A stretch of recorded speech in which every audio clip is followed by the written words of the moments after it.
মসজিদে নামাজরত ছোট ভাইকে কুপিয়ে হত্যা করল বড় ভাই। আমরা আবার গোপালগঞ্জে যাব। গোপালগঞ্জে হামলার ঘটনা নির্বাচন পেছানোর নতুন ষড়যন্ত্র, বললেন ফারুক। এবং সর্বশেষ জানাবো বিএনপি জাতীয় স্থায়ী কমিটির বৈঠকে যত সিদ্ধান্ত। শুনছিলেন সংবাদ শিরোনাম, এবারে বিস্তারিত। মসজিদে নামাজরত ছোট ভাইকে কুপিয়ে হত্যা করল বড় ভাই। সুনামগঞ্জের বিশ্বম্ভরপুরের জায়গা সংক্রান্ত বিরোধের জেরে বড় ভাইয়ের হাতে ছোট ভাই মজিবুর রহমান খুন হয়েছে। বুধবার রাতে উপজেলার চরগাঁও গ্রামে মসজিদের ভেতরে এই ঘটনা ঘটেছে। তবে ইতোমধ্যে পুলিশ বিশেষ অভিযান পরিচালনা করে বড় ভাই লুৎফুর রহমানকে গ্রেপ্তার করেছে। তারা দুজনই চরগাঁও গ্রামের কামরুমুন্সির ছেলে। পুলিশ ও স্থানীয় সূত্রে জানা যায়, বিশ্বম্ভরপুর উপজেলার চরগাঁও গ্রামের বাসিন্দা লুৎফুর রহমান ও মজিবুর রহমান আপন দুই ভাইয়ের মধ্যে দীর্ঘদিন ধরে বাড়ির জায়গা নিয়ে বিরোধ চলছে। এর জের ধরে বুধবার এশার আজান দিলে বাড়ির পাশে মসজিদের নামাজ পড়তে যান মজিবুর রহমান।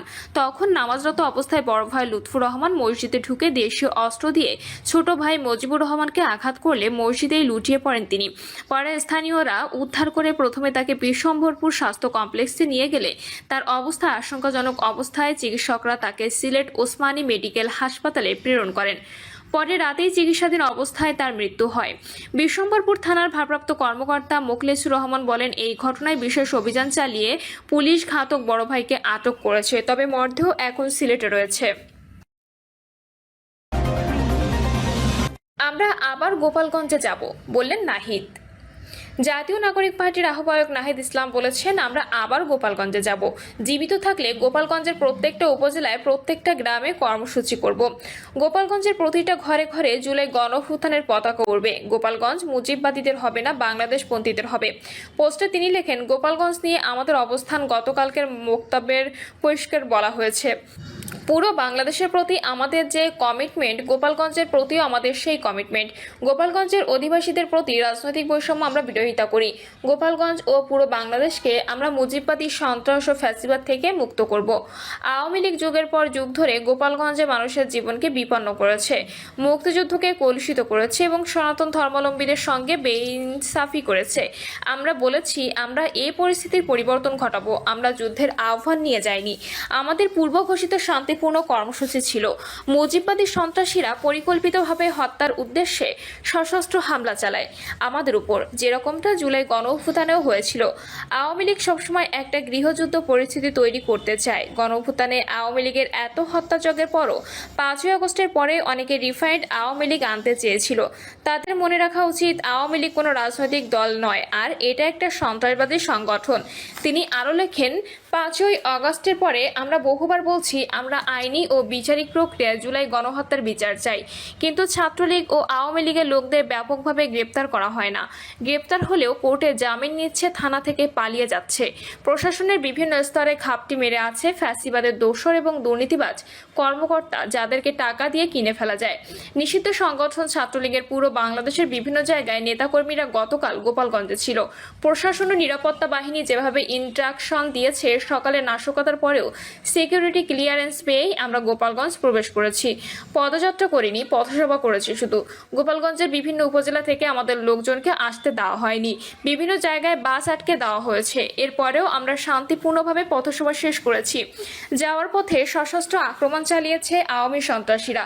নিরাপত্তাহীনতা যেভাবে ইনস্ট্রাকশন দিয়েছে, আমরা সেভাবে সেখান থেকে বের হয়েছি। কোনো বিচার বহির্ভূত হত্যাকাণ্ডকে সমর্থন করি না, প্রত্যাশা করি না, জানিয়ে তিনি লেখেন, আমরা 4 জনের মৃত্যুর কথা শুনেছি। কোনো বিচার বহির্ভূত হত্যাকাণ্ড আমরা সমর্থন করি না, প্রত্যাশা করি না। সন্ত্রাসীদের বিরুদ্ধে বিচারিক প্রক্রিয়ায় ব্যবস্থা নিতে হবে।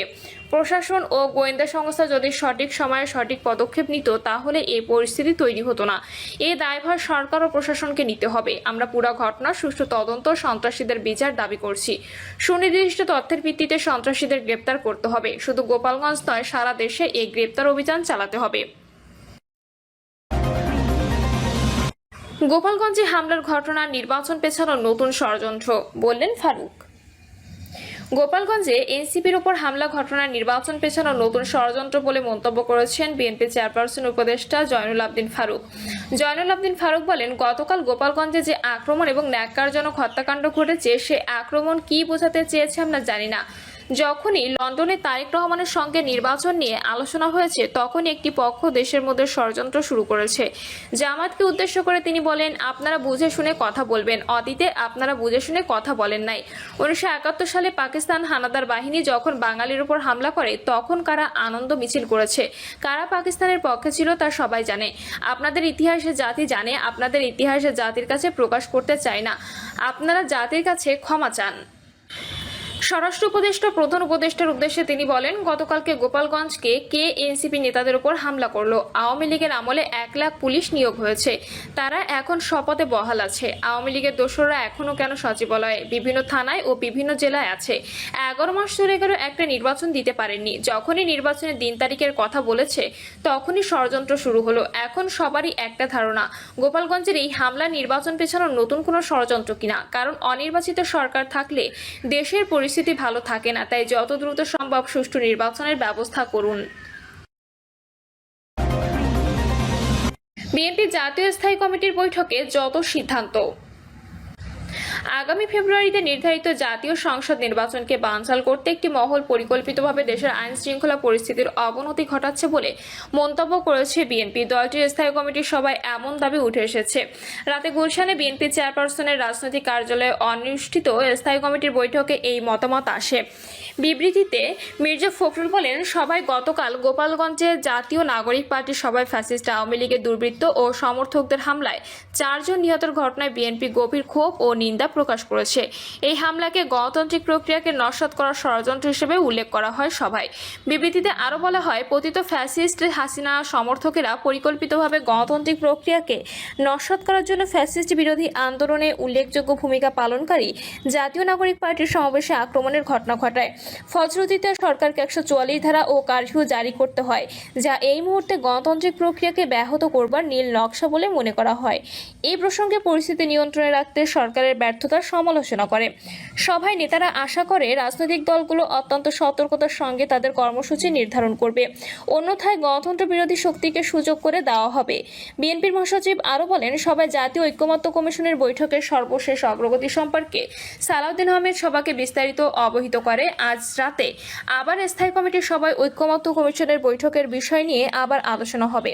গণতন্ত্র উত্তরণের পথকে বিঘ্নিত করার জন্য এবং আগামী ফেব্রুয়ারি মাসে প্রতিশ্রুত জাতীয় সংসদ নির্বাচনকে ব্যাহত করবার জন্য একটি মহল পরিকল্পিতভাবে দেশের আইন শৃঙ্খলা পরিস্থিতির অবনতি ঘটাচ্ছে বলে উল্লেখ করেন মির্জা ফখরুল। তিনি বলেন, মবক্রেসি, হত্যা, ছিনতাই, ডাকাতি, চাঁদাবাজি ইত্যাদি অপরাধমূলক কর্মকাণ্ড বৃদ্ধি পাচ্ছে। এ ব্যাপারে সরকারের সংশ্লিষ্ট বিভাগগুলি অযোগ্যতা এবং নির্লিপ্ততা পরিস্থিতিকে আরও অবনতির দিকে নিয়ে যাচ্ছে। সংশ্লিষ্ট দায়িত্বপ্রাপ্ত উপদেষ্টারা গণমাধ্যমে শুধু কথাই বলছেন, কিন্তু কার্যকরী পদক্ষেপ নিতে ব্যর্থ হচ্ছেন। আইন শৃঙ্খলা পরিস্থিতির উন্নয়নের জন্য অতি দ্রুত সব ব্যবস্থা নিতে সরকারকে আহ্বান জানানো হয় বৈঠকে। মিটফোর্টের নৃশংস হত্যাকাণ্ডে বিএনপিকে সম্পূর্ণ অন্যায়ভাবে জড়িয়ে কয়েকটি রাজনৈতিক দলের শিষ্টাচার বিবর্জিত বক্তব্য ও প্রোপাগান্ডা গোটা জাতিকে স্তম্ভিত করেছে বলে উল্লেখ করেন সাবেক এই মন্ত্রী। তিনি বলেন, বিশেষ করে স্বাধীনতার ঘোষক শহীদ president Ziaur Rahman, BNP chairperson Begum Khaleda Zia এবং ফ্যাসিবাদ বিরোধী আন্দোলনের তরুণ জনপ্রিয় নেতা তারেক রহমান সম্পর্কে রাজনৈতিক শিষ্টাচার বিবর্জিত যেসব অশ্লীল বক্তব্য গোটা জাতিকে বিক্ষুব্ধ করেছে। প্রিয় দর্শক, এই ছিল এখনকার সর্বশেষ সংবাদ। আপডেট সব সংবাদ পেতে চ্যানেলটি সাবস্ক্রাইব করে বেল আইকনটি ক্লিক করে রাখুন।